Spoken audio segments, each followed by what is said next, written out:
तो फ्रेंड्स आज हम डिस्कस करेंगे पाथ को। बेसिकली हम पेन टूल को डिस्कस कर रहे हैं, तो उसके अंदर जो वो पेन से जो पाथ क्रिएट होते हैं वो हम देखेंगे कि पाथ्स होते क्या हैं, पाथ स्ट्रेट कैसे बनाए जाते हैं, उसको कर्वी शेप में कैसे पाथ को कन्वर्ट किया जाता है, उसके अलावा उसको स्ट्रोक, फिल या सिलेक्शन या इवन मास्क एरिया में कैसे कन्वर्ट किया जाता है। तो इस तरह के बहुत सारे ऑप्शंस हैं जो हम एक्सप्लोर करने वाले हैं इस वीडियो के अंदर। तो इस वीडियो में आखिर तक बने रहिएगा और इसको आखिर तक जरूर देखें। तो चलते हैं हम अपनी वीडियो की तरफ और डिस्कस करते हैं।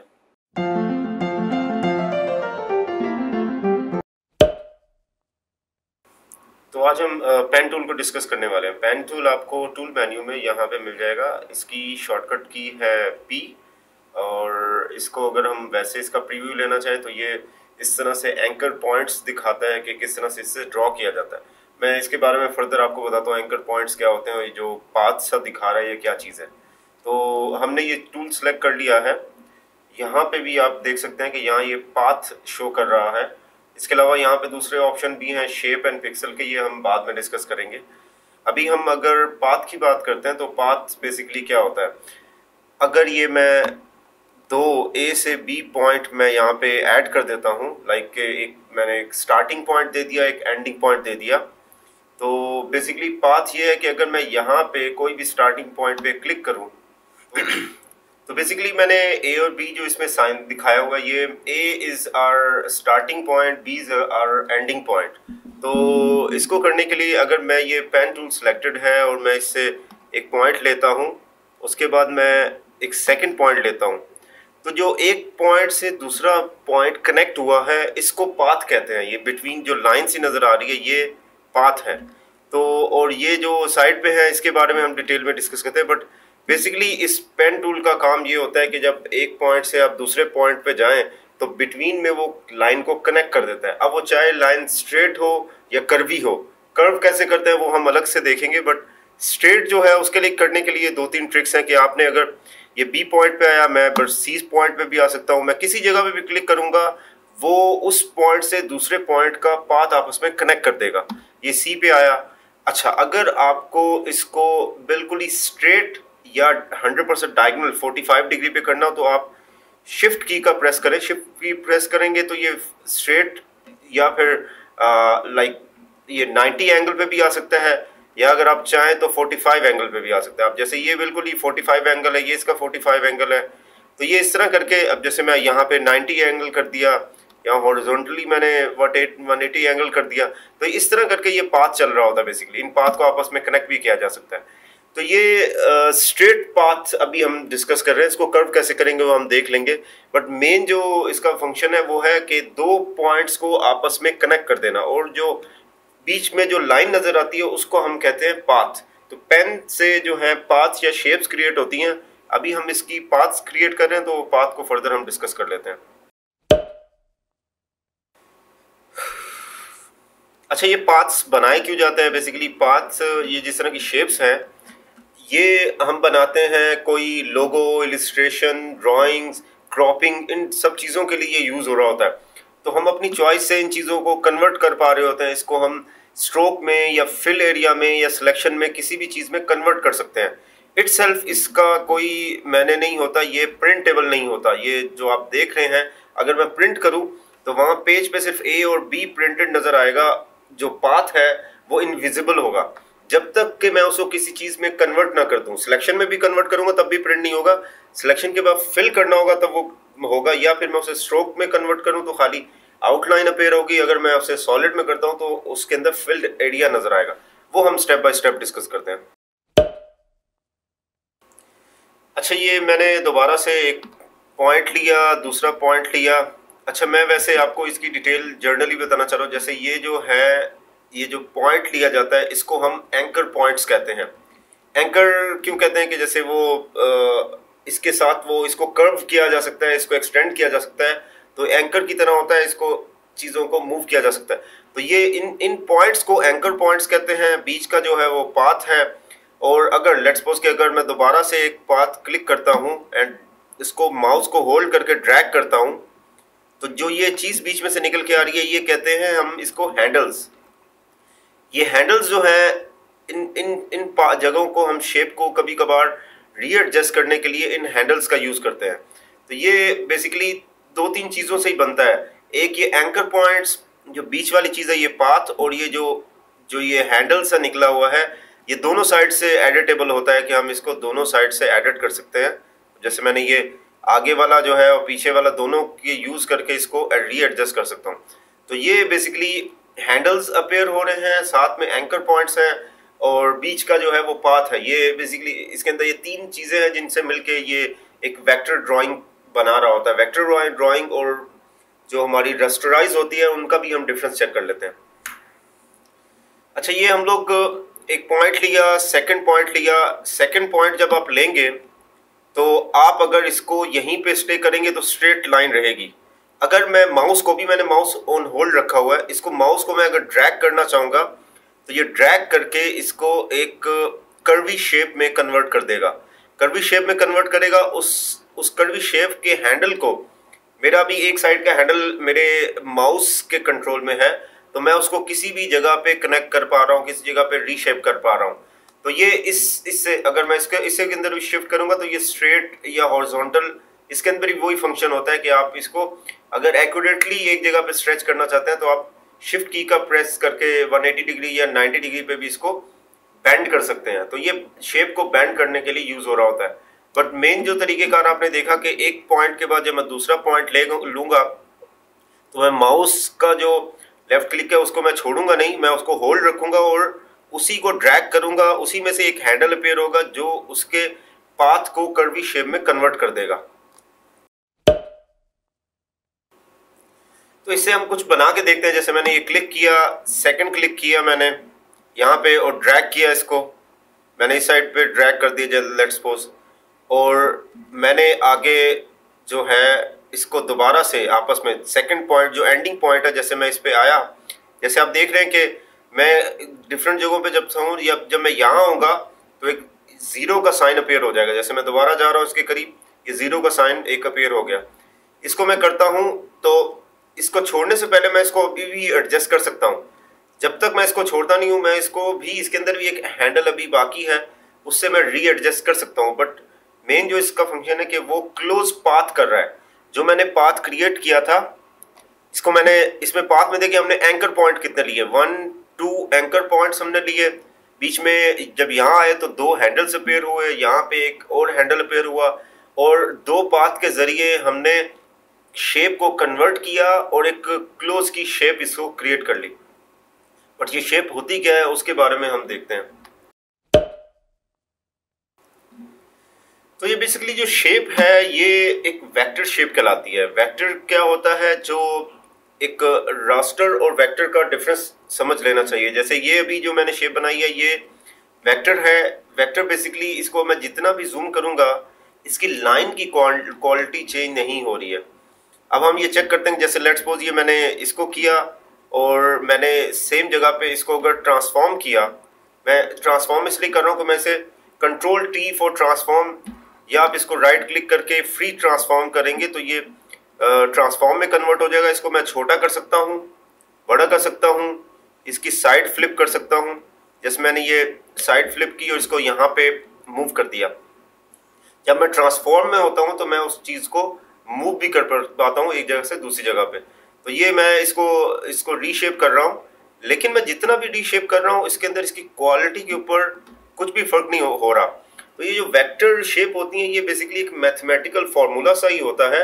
ये कुछ वैसे एग्जिस्ट नहीं करती चीज़, एक बस एक ऐसी फिगर है जो हमें नज़र आ रही है, बट वो किसी भी स्केल पे इनलार्ज हो सकती है या किसी भी डाउनवर्ड स्केल में स्मॉल स्केल पे भी जा सकती है, उस पर कोई भी इफेक्ट नहीं होता।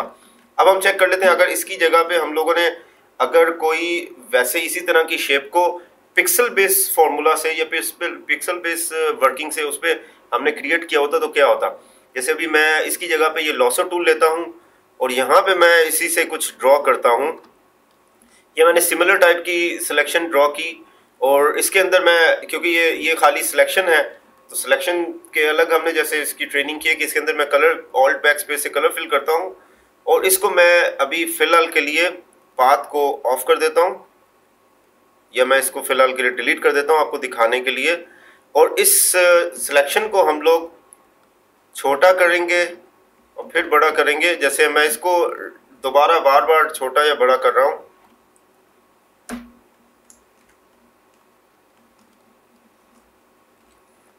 तो आप यहाँ इसके एजेस देख सकते हैं। इसके एजेस आप देखेंगे तो ये बिल्कुल ही ऐसे जैसे स्मजी हो गए हैं, क्योंकि ये पिक्सल बेस है। अभी जो हमने दूसरी शेप बनाई थी, जो हमने वेक्टर से बनाई थी, उसको ऑन द अदर एंड देखें तो उसको कुछ भी नहीं होता। इसको मैं जितना भी, इसको मैं अभी दोबारा इसको भी ट्रांसफॉर्म करके दिखाता हूँ। ये मैंने ट्रांसफॉर्म किया, ये मैंने बड़ा ट्रांसफॉर्म किया। इसको मैं जितना ट्रांसफॉर्म छोटा या बड़े स्केल पे कर रहा हूँ, इसकी क्वालिटी पे कोई फर्क नहीं आ रहा। ये बेसिकली डिफरेंस है हमारा जो वेक्टर बेस होते हैं। जैसे इसको मैं अगर फिल में अभी कन्वर्ट करूँ सिलेक्शन में और इसमें भी कलर फिल करूँ, तो इन दोनों की क्वालिटी आप देख सकते हैं कि ये काफ़ी शार्प है और दूसरा जो है वो बिल्कुल ही स्मजी हो गया है। तो ये एक फ़र्क होता है वेक्टर बेस में और जो हमारा पिक्सल बेस में जो चीज़ों का डिफरेंस होता है। चलिए हम इसको थोड़ा सा फर्दर डिस्कस कर लेते हैं कि अगर हम कोई भी चीज़ बना रहे हैं, जैसे लेट्स सपोज अगर मेरा स्टार्टिंग पॉइंट जो है वो यहाँ से मैं स्टार्ट करता हूँ। आपने देखा जैसे यहाँ से ऐसे करूँगा तो स्ट्रेट हो जाएगा। अगर मुझे कर्वी बनाना है तो उसकी प्रैक्टिस करनी है तो हम कैसे करेंगे? जैसे मैंने अभी क्लिक किया और उसके हैंडल से मैंने उसकी शेप को डिफाइन कर लिया। जैसे मैंने इसकी शेप को जैसे ही किया और मैंने दूसरा है कि मैं दूसरा शेप करूं, बट मुझे अगर यहाँ से इसको इस तरह से कंटिन्यू नहीं करना हो तो उसका क्या तरीक़ेकार है? तो आप इसका, जैसे मैंने ये किया, आप ऑल्ट की यूज़ करेंगे। मैं जूम करता हूँ थोड़ा सा। ऑल्ट की यूज़ करके, जैसे ऑल्ट की यूज़ किया आपने, आप यहाँ देख सकते हैं ऑल्ट की यूज़ की, तो जब मैं इस पॉइंट पे आ रहा हूँ तो आप यहाँ देख रहे हैं एक क्रॉस में एक डैश जैसा आ रहा है। मैंने इसको किया और अगर ऑल्ट की मैं प्रेस करूँगा तो ऐसे ऐसे जैसे वी टाइप की शेप आ रही है। जैसे मैंने इसको क्लिक किया तो उसने एक साइड का इसका हैंडल वो उसने उसको कट कर दिया। तो ये कट करना क्यों ज़रूरी होता है उसको हम देख लेते हैं। जैसे लेट्स सपोज के इसने कट किया, मैंने ये सेकंड पॉइंट बनाया, ये मैंने सेकंड लिया और इसको मैंने ड्रॉ किया। अब मैं इसको जैसे कट करता हूँ, ये मैंने ऑल्ट की प्रेस की और कट कर दिया। फिर मैं तीसरा वाला बनाया और इसकी थोड़ी शेप को मैंने बना लिया, मैंने इसको दोबारा से कट किया। अगर मैं ये कट नहीं करूं, अब मैं कट के अलावा करता हूं, जैसे मैंने कट नहीं किया और मैंने डायरेक्ट इसकी शेप बनाई, तो आप यहाँ देखिए क्या हो जाता है। इसकी शेप बिल्कुल ही यहाँ से राउंडेड हो जाती है। और जहाँ हो सकता है किसी जगह पे आपको इस तरह की राउंड कर्वी शेप चाहिए हो, बट जहाँ नहीं चाहिए हो, जहाँ आपको कॉर्नर्स क्रिएट करने हो, वहाँ आप ऑल्ट की का यूज़ करके इसको कट कर सकते हैं। और फिर दोबारा बार बार कट करने से, अगर मैं यहाँ पे भी कट नहीं करता तो ये यहाँ से अब राउंड कर देता आगे से। तो ये ऑल्ट की का यूज़ आप लाजमी रखा करें, वो उससे आपकी शेप जो है ज़्यादा डिफाइन हो जाती है। अच्छा, इसके अलावा जो हमारे ये अभी आपने ये समझ लिया कि ये एंकर पॉइंट्स हैं। अभी मैं बहुत सारे एंकर पॉइंट बना चुका हूँ। इसके अलावा बीच का जो है वो पाथ क्रिएट हो रहा है। जो ये हैंडल्स हैं, इसको अगर कंट्रोल करना हो तो कैसे किया जाएगा? हैंडल को कंट्रोल करने का है कि आप इसके हैंडल के किसी भी एक एंड में आए और कंट्रोल प्रेस करें। कंट्रोल प्रेस करेंगे तो वो देखें आप, ये एक अलग कर्सर में ट्रांसफ़र हो जाता है। जब भी मैं इसको कंट्रोल प्रेस करता हूँ, मैं कंट्रोल प्रेस किया, इसको मैंने शेप को दोबारा डिफाइन किया। मुझे इधर से जगह पे दूसरा अगर हैंडल यूज़ करना तो मैं इधर से दूसरा हैंडल यूज़ कर सकता हूँ। तो मैं किसी भी जगह का हैंडल कंट्रोल अपने हाथ में लेके उसकी शेप को रीएडजस्ट कर सकता हूँ। जैसे मेरे ये कॉर्नर क्रिएट हुआ यहाँ पे, अगर इसको मैं राउंड करना चाहूँ तो इसी जगह मैं कंट्रोल करके इसकी शेप को यहाँ ऊपर तक ले आऊँगा, तो ये आप देख सकते हैं यहाँ राउंडेड हो गई। तो अगर कोई शेप पे मिस्टेक हो जाए, बेसिकली मिस्टेक्स को, एरर्स को थोड़ा सा बेहतर करने के लिए, रीडिफाइन करने के लिए आप इस हैंडल का यूज़ कर रहे होते हैं। अच्छा, ये मैंने वही पाथ लिया हुआ, मैं चाह रहा हूँ आपको ये यहाँ ऊपर वाले कुछ ऑप्शंस का बेसिक्स मैं बता दूँ। ये तो अलाइनमेंट के ऑप्शंस होते हैं, वो ऑलमोस्ट हम लोग सारे टूल्स के साथ पढ़ते आए हैं। इसको थोड़ा सा एक दफ़ा देख लेते हैं कि अगर सिलेक्शन को ऐड करना हो, जैसे मैंने अगर कोई पाथ बनाया और मैंने उसको कनेक्ट कर दिया, इस तरह करके एक लीफ बना दिया। अगर ये मेरा डबल वाला होना, जैसे ये यहाँ पे देखें, यहाँ पे तो एक है न्यू और फिर ये है दोनों को कंबाइन शेप करने का, यहाँ सब्ट्रैक्ट। हम एक एक को चेक कर लेते हैं एक दफ़ा। अगर मैं इसके ऊपर इसको दोबारा से यहाँ पे दूसरा वाला पॉइंट स्टार्ट करता हूँ तो ये तो इसके ऊपर ओवरलैप ऐसे दिखा रहा है, लेकिन ये अगर दोनों आपस में ये कंबाइंड शेप्स कनेक्टेड होगी, अगर इसको मैं राइट क्लिक करके मेक सिलेक्शन में कन्वर्ट कर दूं, जैसे मैंने मेक सिलेक्शन किया, ओके किया, तो आप यहाँ देख सकते हैं कि इसने इसको डबल, दोनों को फिल्ड एरिया बना दिया, दोनों को ऐड कर दिया। जैसे यहाँ शेप में दिखा रहा है कि दोनों को ऐड कर देता है। अब हम इसको देखते हैं कि अगर ये हमें जो है इसको ऐड की जगह हमें अगर इसको सब्ट्रैक्ट करना हो शेप को, जैसे मैंने ये इसको किया और इसके अंदर से मैंने एक और शेप ले ली और मैंने इसको सेकंड ऑप्शन पे रखा हुआ है। अब मैं इसको मेक सिलेक्शन करता हूँ तो ये देखें कि ये बाहर वाला जो एरिया जो है ना उसने क्रॉप कर दिया, ये सॉलिड जो है यहाँ पे आ जाएगा। चलिए मैंने एक शेप बनाई, इसके बाद जो है अगर हम लोग इसके ऊपर से कुछ शेप ले लेते हैं और इसको अब सिलेक्ट करके मेक सिलेक्शन करते हैं, तो जो भी मेरी सिलेक्शन होगी वो ऐड करके इन्वर्स करेगा। ये जो सेकंड वाला है सब्ट्रैक्ट फ्रॉम द शेप, जो भी शेप है उसको सब्ट्रैक्ट कर रहा है और उसके ऑपोजिट वाला जो एरिया है वो फिल कर रहा है। जैसे अभी मैं कर रहा हूँ तो ये देखें यहाँ पे दिखा रहा है कि सब्ट्रैक्ट फ्रॉम शेप। शेप जो हमने बनाई वो सब्ट्रैक्ट होगी इसमें से और बाकी एरिया जो है वो एरिया नेगेटिव एरिया जो है वो फिल हो गया। तो ये इस वजह से यूज हो रहा होता है कि जब आपने जो सिलेक्टेड एरिया उसकी जगह पे बैकग्राउंड को आपने बनाना है। तो अब मैं तीसरा वाला ऑप्शन सिलेक्ट करता हूँ, जैसे इंटरसेक्ट शेप एक्सेस। जैसे मैंने ये किया इस शेप को, तो मैंने सेकंड वाला इसमें से लिया। अब चेक करते हैं कि अब क्या मेक सिलेक्शन में होता है। अगर मैंने ये सिलेक्ट किया, ओके किया, तो ये अब यहाँ देखिए ये बेसिकली जो तीसरा वाला है इंटरसेक्ट शेप एक्सेस, ये जो है इन दोनों का जो ओवरलैपिंग में जो यहाँ बीच का पार्ट क्रिएट हो रहा है ये इसको सिर्फ दिखाएगा, बाकी दोनों को डिलीट कर देगा। जैसे यहाँ पे वो शो कर रहा है कि अगर दो शेप ओवरलैप हो तो जो सेंटर का ओवरलैप होता है वो उसमें से रहता है, बाकी सब डिलीट हो जाता है। तो इसके अंदर सिर्फ इतनी सी शेप नजर आ जाएगी। तो ये आप डिफरेंट जगहों पे यूज कर सकते हैं। और अभी मैं इसको जैसे इसमें एक और शेप बनाता हूँ, मैं ये एक्सक्लूड ओवरलैप शेप्स बना देता हूँ। अब मैंने इसको अगर किया और अब मैंने अगर इसमें से किया तो देखते हैं क्या आता है। जैसे ये मैंने किया तो अब आप देख सकते हैं ये उससे थोड़ा सा ऑपोजिट है। जो मेरा इंटरसेक्ट हो रहा था, इंटरसेक्ट वाला एरिया सब्ट्रैक्ट हो जाएगा, बाकी एरिया सिलेक्टेड रहेगा, उसमें कलर फिल हो सकता है। तो इन दोनों में ये डिफरेंस है। बेसिकली ये इंटरसेक्ट वाला जो पार्ट होता है उसके अंदर वाले ओवरलैप पार्ट को जो है वो सिलेक्शन में कन्वर्ट कर देता है और वो वहाँ एरिया में फिल कर सकते हैं। और जो एक्सक्लूड वाला है वो जो बाहर एरिया होता है, इंटरसेक्ट जो हुआ होता है, ओवरलैप जो हुआ होता है उसको छोड़ देता है, बाकी एरिया को वो सिलेक्ट कर लेता है। तो ये डिफरेंट जो है आप शेप्स वगैरह यूज कर सकते हैं। अच्छा, यहाँ पे मैंने जैसे आपको ये शेप्स बनाते हुए दिखाया था कि ये शेप्स बनती हैं, ये फिर बीच में एंकर पॉइंट्स बनते हैं और साथ में हमारे हैंडल्स अपीयर होते हैं।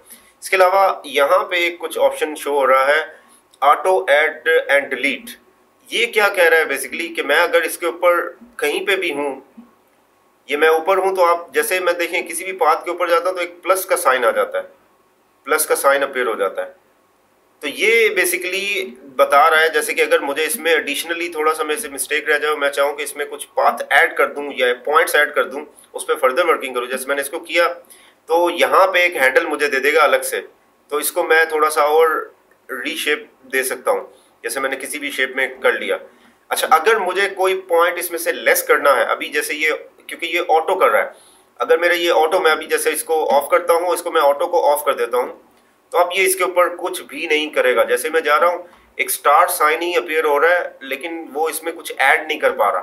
तो ये अगर आपका ऑटो इसमें रहेगा तो आप किसी भी जगह पे, जैसे मैंने बताया कि ऊपर आप कर्सर मूव करेंगे तो प्लस का साइन आएगा। अच्छा, माइनस का साइन, अगर आपको किसी पॉइंट को डिलीट करना है तो आप ऑल्ट की प्रेस करेंगे। तो जैसे ये मैंने इसके ऊपर, अच्छा, जब हम तीन किस्म के इसमें पॉइंट बन रहे थे, जब आप ऑल्ट की प्रेस करेंगे तो इसको आप शेप में कन्वर्ट कर सकते हैं, किसी भी जगह पे कर्व कर सकते हैं दोबारा से।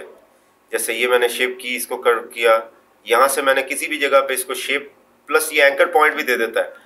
और अगर मुझे किसी जगह पे पॉइंट को रेज करना है तो उसी पॉइंट पे मुझे दोबारा जाना होगा। जैसे मैं किसी भी पॉइंट पे दोबारा जा रहा हूँ, ये देखिएगा, अब मैं यहाँ पे गया दोबारा इस पॉइंट पे, जहाँ पे पॉइंट ऐड नहीं होते हैं वहाँ प्लस साइन आता है, जहाँ पॉइंट होते हैं वहाँ माइनस साइन आता है। तो इसको मैं अगर क्लिक कर दूंगा तो ये पॉइंट को लेस कर देगा। अब जैसे मेरा ये पॉइंट है, उसने एक पॉइंट को ही ख़त्म कर दिया, इसको मैं पॉइंट को ख़त्म करता हूँ तो उसकी शेप को उसने ख़राब कर दिया। तो ये जो है 3 की 4 किस्म के इसमें होती हैं चीज़ें जो यूज़ हो पा रही होती हैं। एक जो है आप ये अगर ऑल्ट की प्रेस करके अगर इसको शेप को कन्वर्ट करेंगे तो वो एक कर्व शेप सी दे देगा। किसी जगह पे भी कॉर्नर्स आपको क्रिएट करने हैं तो वो कर्व पॉइंट दे देगा, वहां पे वो प्लस एक पॉइंट क्रिएट कर देगा। जैसे मैंने यहाँ से किया, इसको मैंने ऑल्ट की प्रेस रखी हुई है और इसको मैं मूव कर पा रहा हूँ। और किसी को भी अगर ऐड करना है पॉइंट तो उसके लिए बस एक माउस क्लिक चाहिए होगा और हम इसके हैंडल्स को कंट्रोल से मूव कर पाएंगे। और अगर कोई पॉइंट एंड करना है, माइनस करना है, तो बस एक किसी भी एग्जिस्टिंग पॉइंट के ऊपर आप जाएं, वहां पे आप क्लिक करें तो उसको वो उसमें से डिलीट कर देगा। तो ये 3-4 किस्म के एक ऑटो होने की वजह से ये सारे ऑप्शन अपेयर हो रहे हैं। अच्छा, ये मैं कुछ और शेप, जैसे मैंने ये शेप बनाई हुई है और अगर मुझे इसको, ये तो अभी मैंने जैसे बोला कि ये एक सिंपली पाथ है, इसका ना प्रिंट निकलेगा, इसको आप कुछ भी नहीं कर सकते अनलेस आप इसको किसी चीज़ में कन्वर्ट कर दें। तो इसको हम डिफरेंट चीज़ों में कन्वर्ट कर सकते हैं। एक राइट क्लिक करके, जैसे ये यहाँ मेन्यू आपको नज़र आ रहा है, राइट क्लिक करेंगे। एक तो है कि मैं डिलीट पाथ कर दूँ, डिलीट पाथ किया तो मैंने देख सकते हैं कि वो डिलीट हो जाता है जितनी दफ़ा मैं डिलीट करता हूँ। जो मेरा पाथ है अगर मुझे नहीं चाहिए तो मैं उसको डिलीट पाथ कर सकता हूँ। खाली डिलीट, अगर सिलेक्टेड कोई पाथ हो तो आप डिलीट से भी डिलीट कर सकते हैं। आप डिलीट प्रेस करें तो वो डिलीट हो जाएगा, या राइट क्लिक करके डिलीट पाथ करेंगे।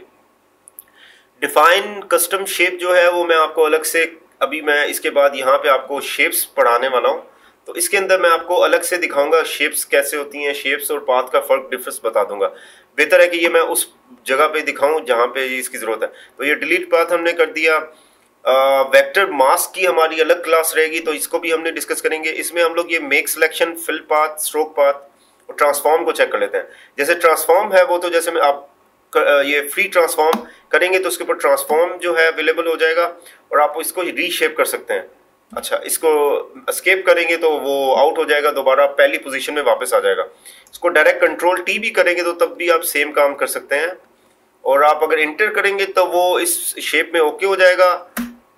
अगर मैंने इसको ट्रांसफॉर्म करके अगर एस्केप कर दिया तो ये पहली जो बैक, एक स्टेप बैक हो जाएगा। तो ये तो ट्रांसफॉर्म हो गया।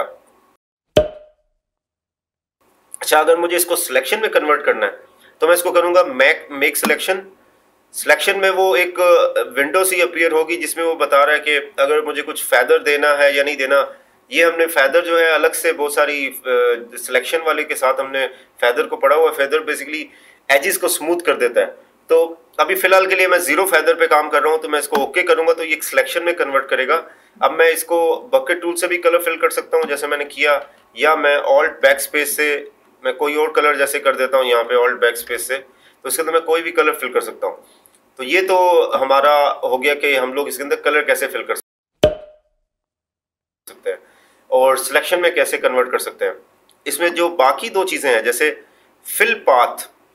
फिल पाथ ये है कि वो अभी जो मैं सिलेक्शन के थ्रू जाके उसमें कलर फिल कर रहा हूँ, ये डायरेक्ट उसमें फिल कर देगा। जैसे अभी जो भी सिलेक्टेड होगा, अभी ये पूछ रहा है फिल पाथ में आपको फोरग्राउंड कलर करना है, बैकग्राउंड करना है, या कोई और कलर मैंने सिलेक्ट करना है, या पैटर्न, या बहुत सारा मेन्यूज खुल जाते हैं।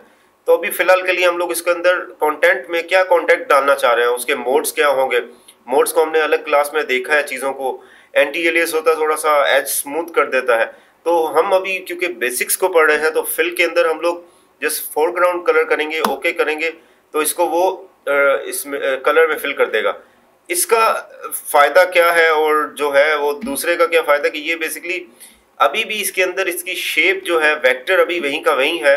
अगर मैं इस वेक्टर को चाहूँ तो मैं दोबारा से यहाँ पे ला के इसको दोबारा से फिल पाथ करूँगा तो मैं इसकी एक और शेप क्रिएट कर सकता हूँ। मैं दोबारा से इसको ट्रांसफॉर्म करके किसी भी जगह पे मैं इसको लाऊंगा और मैं इसको दोबारा से इसके अंदर फिल कर सकता हूँ। तो ये इसका बेसिक फ़ायदा है कि हम लोग इसको इस तरह करके यूज़ कर रहे होते हैं। अच्छा, यहाँ पे एक और ऑप्शन है स्ट्रोक पाथ। अब देखते हैं स्ट्रोक पाथ क्या करता है। स्ट्रोक पाथ में जब भी हम करेंगे तो वो डिफरेंट चीज़ें पूछता है कि आप स्ट्रोक पेंसिल से लगाना चाह रहे हैं, ब्रश से लगाना चाह रहे हैं, रेजर से, या बहुत सारे टूल हैं। हम अभी पेंसिल और ब्रश को एक्सप्लोर करते हैं जो सबसे कॉमनली यूज़ होता है। अगर मैं पेंसिल से करूँगा तो ये इसमें एक पेंसिल स्ट्रोक लग जाएगा। लेकिन आपने एक चीज़ नोटिस की होगी कि इसके अंदर कंट्रोल हमारे हाथ में नहीं है कि इसकी थिकनेस क्या रहेगी आउटलाइन की। अब मैं इसको कंट्रोल सी करता हूँ। उसको अगर आपने अपने कंट्रोल में रखना है तो आप यहाँ जाएंगे पेंसिल टूल में और पेंसिल टूल के टोटल पिक्सल देख लेंगे ये 15 है।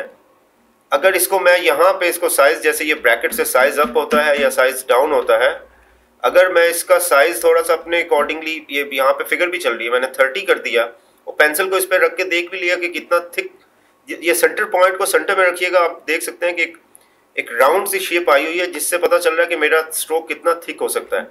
तो मैंने इस पे ये चेक कर लिया कि 30 पिक्सल का मुझे एक स्ट्रोक लगाना है। अब दोबारा से मैं यहाँ पेन टूल में जाऊँगा, राइट क्लिक करूँगा, इसको स्ट्रोक पाथ करूँगा, पेंसिल में ओके करूँगा, तो आप देख सकते हैं कि उसका स्ट्रोक काफ़ी थिक हो गया। तो ये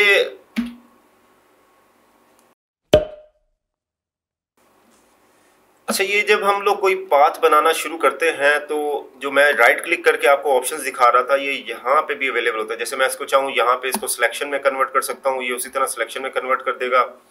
अगर इसको मैं यहाँ शेप में कन्वर्ट करना चाहूँ, जिसको हम अलग से पढ़ेंगे, बट वो उसको एक शेप में कन्वर्ट कर देगा, जिसके बारे में हम अलग क्लास रखेंगे।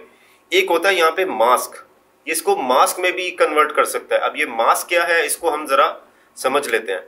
उसके लिए मैं इसको किसी और इमेज पे अप्लाई करके देखूंगा कि मास्क कैसे अप्लाई होता है। तो ये जो है, जैसे मैंने डिफरेंट इमेजेस खोले हुए हैं, इस पर हम लोग चीज़ें ट्राई करते हैं। जैसे मैंने ये इमेज खोला है, इस पर मैं अभी स्पीडी थोड़ा सा ड्रॉ कर लेता हूँ पेन टूल से। ये मैं इतना एक्यूरेट नहीं कर रहा हूँ, जस्ट टू शो यू के क्या कैसे वर्क कर रहा है। जैसे कि मास्क क्या होता है, मास्क इससे कैसे अपेयर होता है, तो मास्क को दिखाने के लिए जस्ट मैं चीज़ें ये ड्रॉ कर रहा हूँ। मैंने इस पर इसकी एक्यूरेसी की जा सकती है, बहुत अच्छा ड्रॉ किया जा सकता है। हम जस्ट शोइंग यू कि ये किस तरह से वर्क करता है।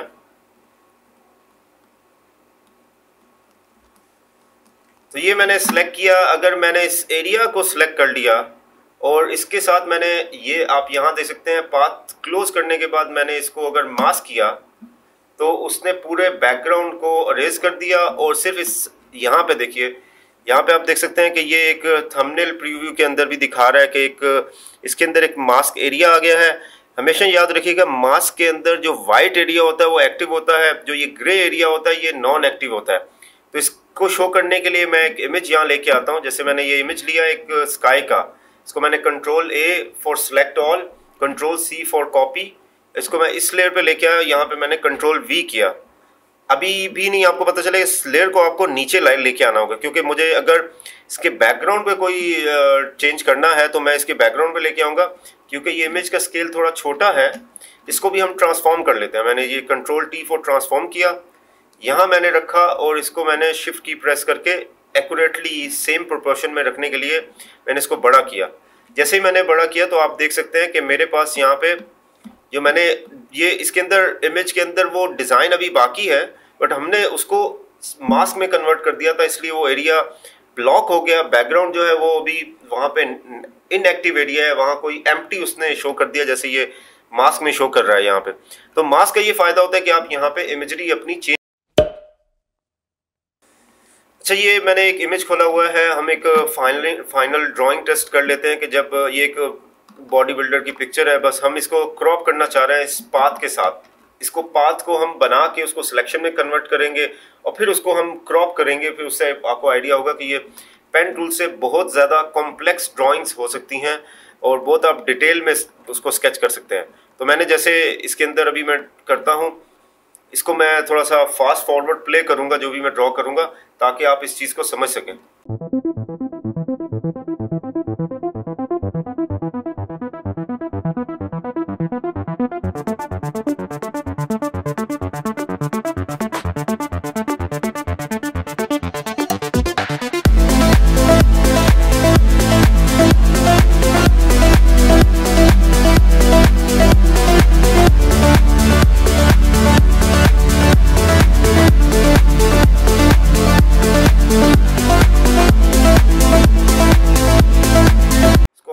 सेलेक्ट करेंगे और जैसे मैं अभी फ़िलहाल के लिए ऐसे करके इसको मेक सिलेक्शन करता हूँ और मैं इसको अलग से एक Ctrl+J करूँगा तो एक कॉपी नहीं बन जाएगी मेरी।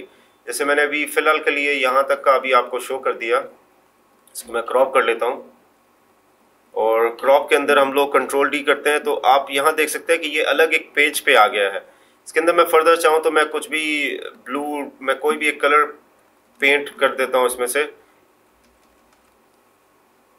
तो ये आप देख सकते हैं कि इस तरह करके ये पूरा का पूरा बैकग्राउंड इसका क्रॉप हो गया है। तो उसकी क्वालिटी कितनी अच्छी करनी है नहीं करनी है वो आप कितना डिटेल स्केच करते हैं डिपेंड करता है। जैसे यहाँ पे मैंने अभी स्पीडी किया था तो थोड़ा सा इसमें एक हल्का सा प्रॉब्लम रह गया था, बट आप इसकी प्रैक्टिस करेंगे तो इससे आप काफ़ी ज़्यादा इम्प्रूव कर सकते हैं। ठीक, मैंने इमेज खोला हुआ है। लेट्स सी इससे कुछ ड्रॉ करके देखते हैं, एक फ्लावर सा बना के देखते हैं पेन टूल की हेल्प से, जो अभी हमने ट्रेनिंग की है जिसकी। तो इससे कुछ मैं ड्रॉ करता हूँ। लेट्स सपोज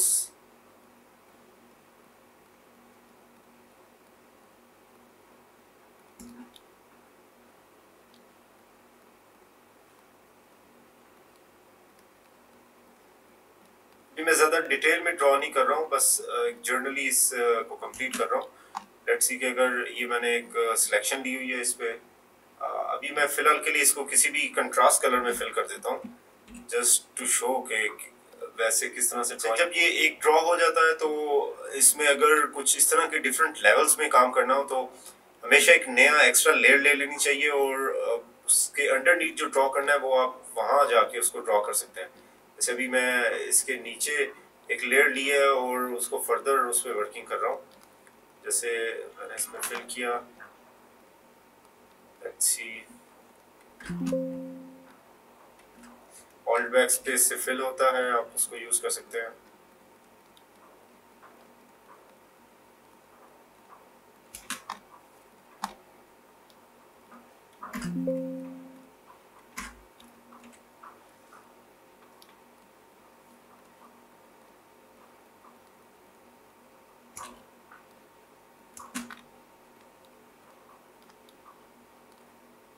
इसको भी हम नीचे एक लेयर पे ले लेते हैं। अभी मैं फिलहाल की सारा डिजाइन रेड टोन्स में ही बनाया तो इसको रेड टोन में ही रखते हैं। और जब कुछ लेयर्स हो जाए तो आप इनको मर्ज करके उसको सिंगल लेयर पे भी ला सकते हैं। जैसे मुझे बैकग्राउंड फिल करना था तो मैंने इसमें इसको सिंगल लेयर में लेके आया। अब इसको मैं डिलीट कर रहा हूँ बैकग्राउंड को। इसमें बैकग्राउंड के अंदर बल्कि सॉलिड कलर फिल कर देते हैं ताकि वो एक पेटल एक उसका एरिया कंप्लीट हो जाए।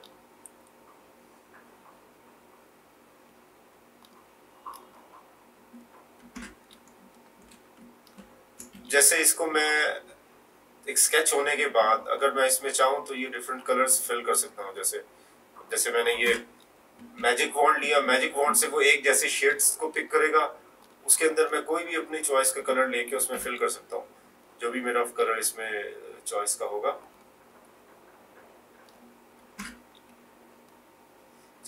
कुछ कलर अगर डल हो तो उसको आप कलर पिकर में जाके थोड़ा सा डार्क या लाइट कर सकते हैं।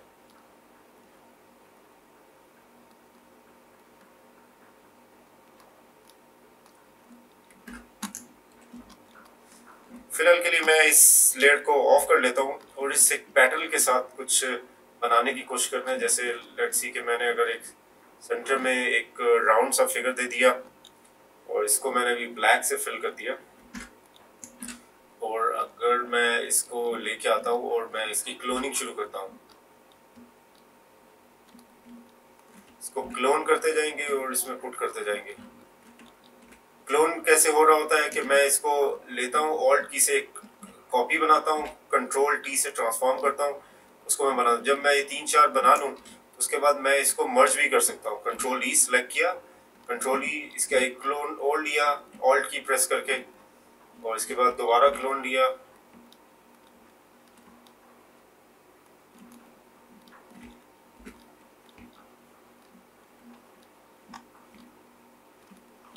तो आप ये जनरली देख सकते हैं कि ये एक क्विकली काफ़ी एक फ्लावर टाइप की चीज़ बन गई है। इसमें से हम चाहें तो फर्दर कुछ थोड़े से कलर्स भी ऐड कर सकते हैं, जैसे इसमें इस तरह के थे, और ऑल्ट की से प्रेस करके मैं एक ही जगह पे इसके डिफरेंट क्लोन्स बना सकता हूँ, जितने भी मुझे चाहिए होंगे। कुछ कलर अगर लाइट करना हो तो आप यहाँ से दोबारा कलर चेंज करें, उसके क्लोन्स करना शुरू कर दें।